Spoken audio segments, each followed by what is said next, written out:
Good afternoon, everybody. Welcome to our 1:30 session, how to reach a 3-year 50% retention rate in a wellness app. All right, so without further ado, please join me in welcoming our speaker, Asya.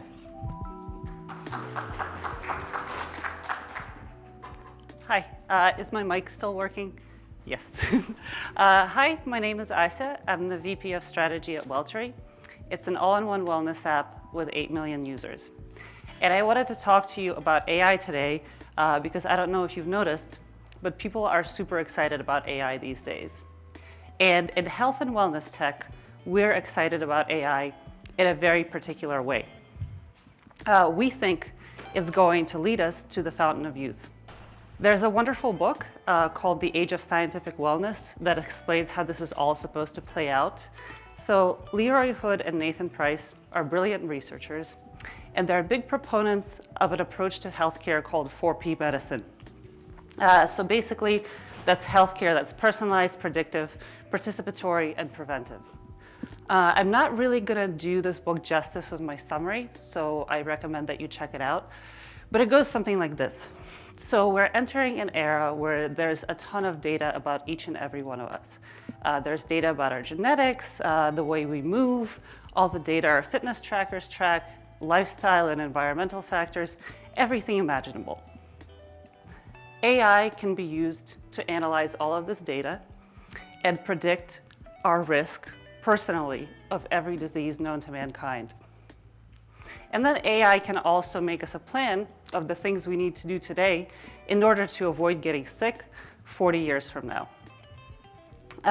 So then we're all gonna do the plan, that's the participatory part, and we're all going to avoid being sick and live for a really long time while being healthy. And I really love this vision, and I share it to an extent, but there's a small problem with it. We're not gonna do the plan. In fact, we'll probably mute the AI and delete it from our phones altogether. And I know this because I've been working in health and wellness tech for almost 8 years now. I don't know if you guys are familiar with the way that health and wellness apps typically work, but it goes something like this. So a person has some sort of goal or problem.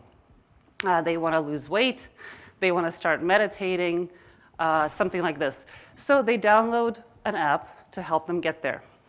And the app gives them a personalized plan. They get really happy, they buy the personalized plan. Then in 90% of cases, they absolutely do not do the plan. And then we stop opening our app because we feel bad about not doing the plan. Then we feel more bad about paying for something that we're not using. So then we unsubscribe and we delete the app from our phone, usually in a fit of rage. And I know what you guys know what I'm talking about because these are also the basic laws of gym memberships. So how many of you know of someone who has a gym membership that they never use? See, it's a whole thing. We already don't do the things we kind of know we need to be doing to support our health. And it actually gets even worse. Not only are we not doing the things that we know we have to do to support our health, you know what we're doing instead? We're doing things actively that are bad for our health. So we're going to scroll through TikTok. We're going to hate swipe through Tinder for a couple of hours, argue with our super incorrect uncle on Facebook, and then maybe get delivery at the end of the day to drown out the existential horror and call it a night. Unfortunately, health and wellness tech is in a bit of a pickle, and I don't think that a very smart, very scientific, super accurate, and super personalized AI that knows exactly what we need to do is going to be the solution that leads us to the fountain of youth. That is, unless we get really, really smart about the way we implement it. So that's actually what we do at Welltory. We're a wellness app for people who are too busy, too tired, or too much fun.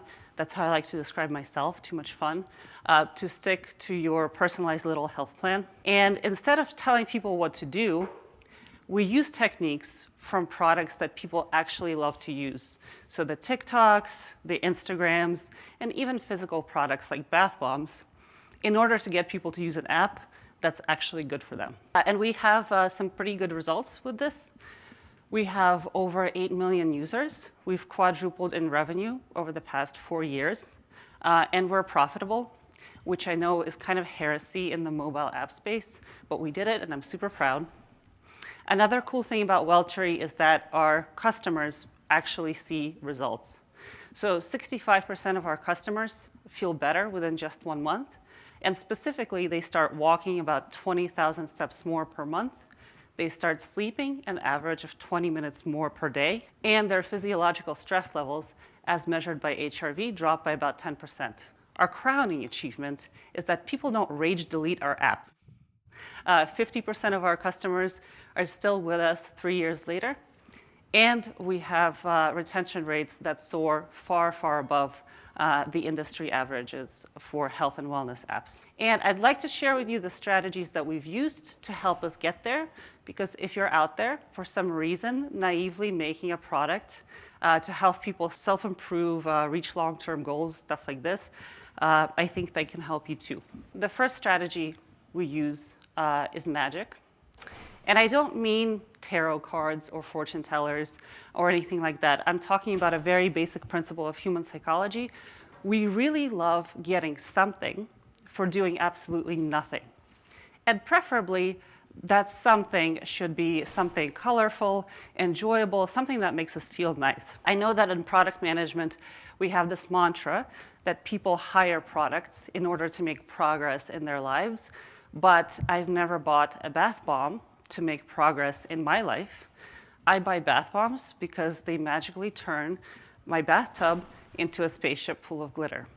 And I like that. That's what we did to our core scientific feature at Welltory. We basically bath bombed it. So anytime your Apple Watch takes a heart rate variability measurement, we run it through proprietary algorithms that give us a whole bunch of insights about how your body is feeling at that particular moment.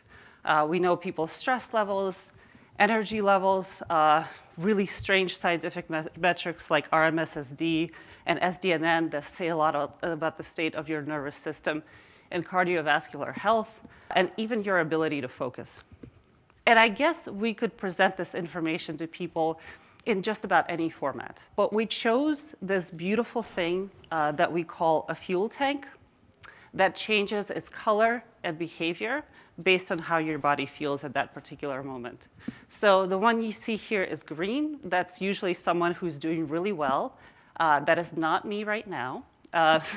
So it's usually someone with a lot of energy, probably in the beginning of the day, not that stressed. When you're stressed, it turns into a deep red and kind of starts bubbling over to reflect how you're feeling. And then if you are super calm and ready for focus and deep thinking, it turns like a nice deep blue color.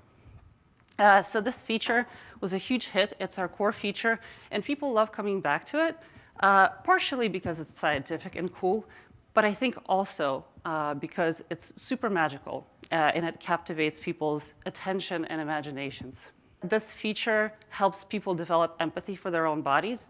I've had a lot of people tell me, hey, Asa, I wanted to go out drinking last night, but I'm really addicted to getting my green and blue fuel tanks in the mornings, and I know the drink will ruin it, so they didn't go. Another trick we use is we make our content super relevant to each individual user.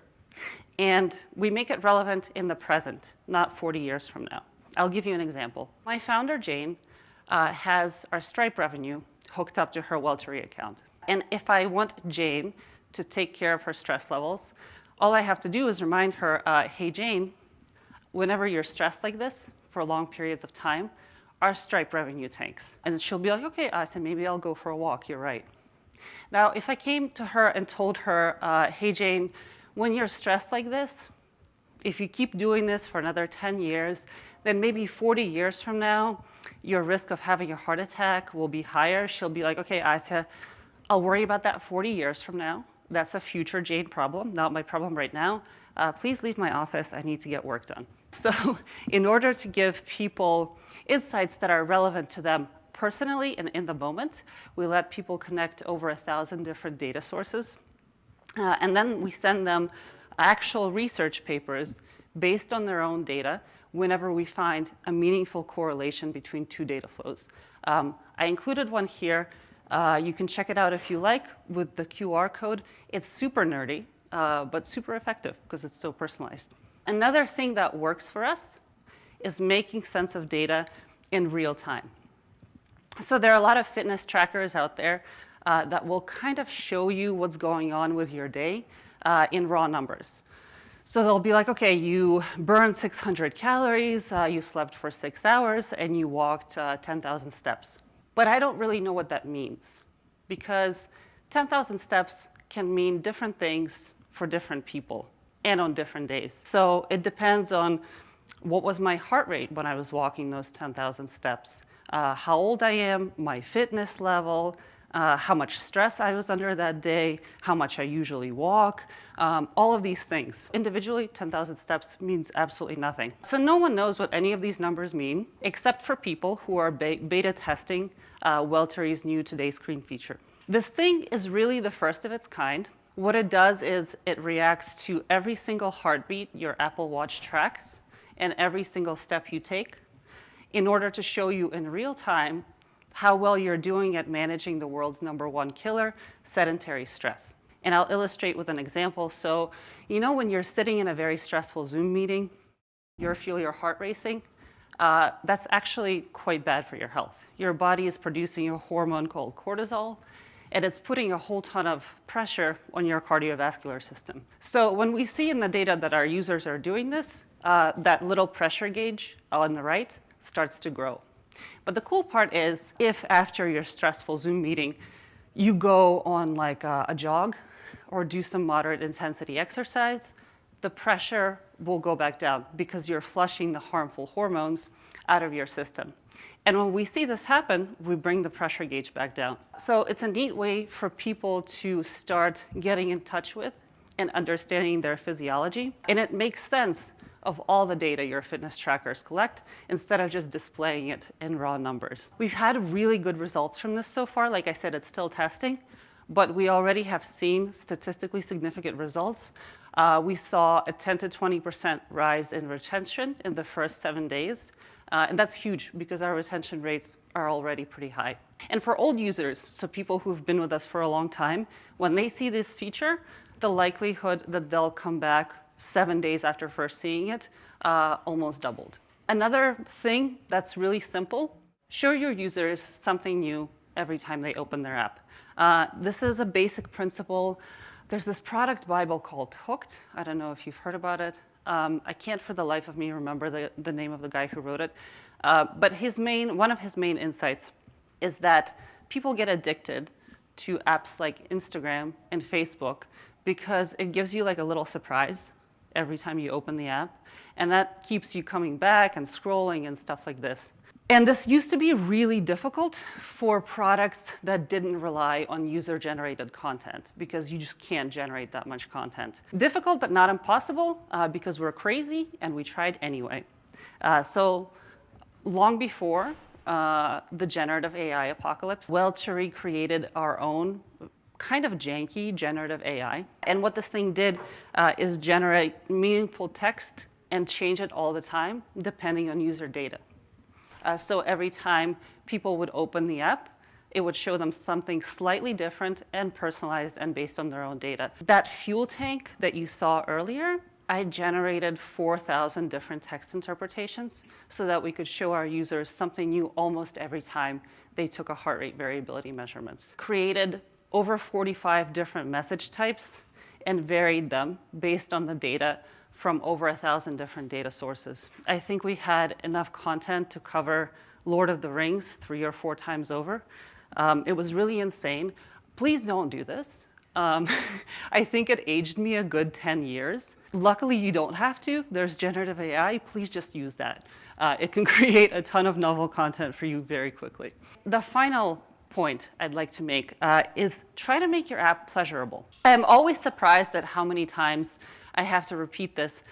People like apps that make them feel good, and they hate apps that make them feel bad.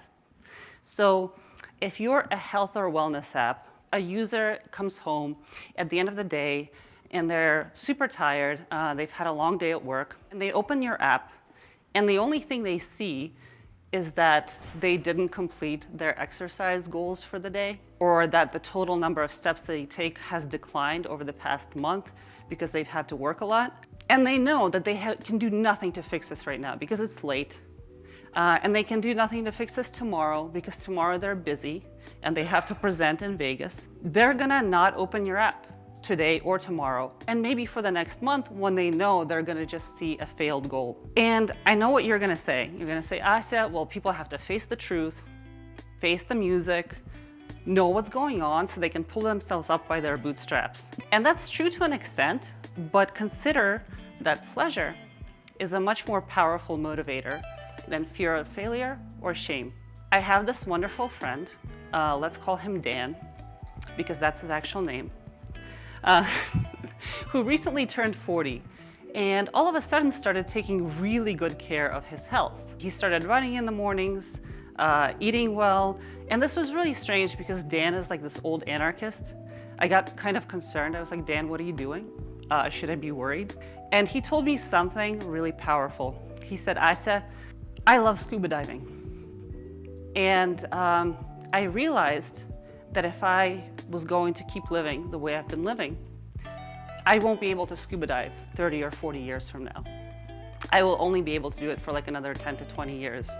And I love it so much, and I want to continue doing it, and that's why I started exercising. And I thought this was incredibly powerful because Dan wasn't motivated by, I don't know, being ashamed of the way he looks, or some kind of fear of a cardiovascular event 20 years down the line.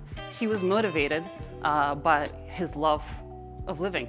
And this explains why one of our most popular features is something called baby steps. They're kind of silly. They don't ask our users to do anything difficult, exercise, go for a walk. Usually they try to reconnect people with the joy and pleasure of living. So the one I threw up here just ask people to go out and enjoy a better view. This is all the wisdom I have for today. I'm all out of wisdom. If you're building an app that's trying to help people achieve a long-term goal that's really hard, make sure you make it magical, relevant, make sense in real time, make it novel, and of course make it pleasurable. And that's how you get a 50% customer retention rate in 3 years. Thanks so much. I guess I can answer any questions. Yep. We'll have time for about 1 or 2 questions. If anyone has any, I can just walk the microphone up to you. Yeah, we have a productivity app, and I was wondering what could you show like different every time to a user to excite them to come back? That's a great question. I guess, so we have productivity data at Weltery. What we like to show people is how all the different things they do correlate with their productivity levels. So people just aren't interested in how productive they were that day. They're probably interested in what helps them be more productive and what tanks their productivity. So that could be something. I was wondering, how do you get 50% retention rate on year 3? Well, these are the techniques we use. I can't guarantee they'll work for you. All right, thank you. That's all we have time for. Okay.